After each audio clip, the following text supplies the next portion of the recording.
आगता कुटुंबडतरे मी इयत्ता 6वीत शिकत आहे. मी तुम्हाला 15 ऑगस्ट विषयी 2 शब्द सांगणार आहे. ते तुम्ही शांतचित्तेने ऐकून घ्यावे अशी माझी कळकळीची नम्र विनंती. आपल्या भारत देशाला 15 ऑगस्ट 1947 रोजी स्वातंत्र्य मिळाले. या ऐतिहासिक घटनेला आपण कायम स्मरणात ठेवले पाहिजे. कित्येक क्रांतिकारी भासावरती गेले.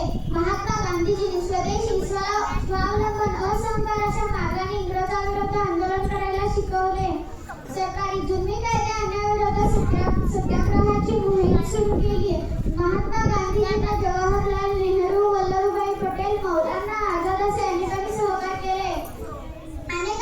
सुभाषचंद्र बोस यांनी मोठ्या धाडसाने इंग्रजांविरुद्ध आझादी सेना उभी केली. अनेकांच्या बलिदानाने हे स्वातंत्र्य मिळाले आहे. आता भारताचे स्वातंत्र्य टिकवण्याचं काम आपल्या हातात आहे. 15 ऑगस्ट हा सण पवित्र सण मानून साजरा केला पाहिजे. या दिवशी आपण काही चांगले निश्चय करू व देशहिताची काम करायची शपथ घेऊ. एवढे बोलून मी माझे भाषण संपवते. जय हिंद, जय महाराष्ट्र.